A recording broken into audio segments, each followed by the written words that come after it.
আল্লাহ তাআলা কোরআনুল কারীমের ভিতরে বলেন ওয়া কুলিকাল ইনসানু দাঈফা,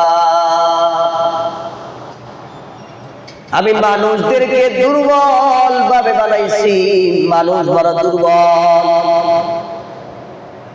মানুষ বড় দুর্বল, মানুষের মতো দুর্বল দুনিয়ার জমিনে কোনো প্রাণী নাই।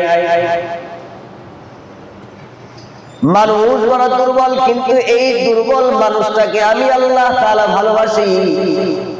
আমি আল্লাহ তাআলা এই দুর্বল মানুষটাকে আমি আল্লাহ তাআলা মহব্বত করি। আমি মাওলায়ে কারীম, আমি আল্লাহ তাআলা এই দুর্বল মানুষটাকে ভালোবাসিয়া এই দুর্বল মানুষটাকে আমি আল্লাহ তাআলা আসমানের ফেরেশতার চাইতেও দামি করে বানাইছি। বলুন সুবহানাল্লাহ। আল্লাহ বলেন বান্দারে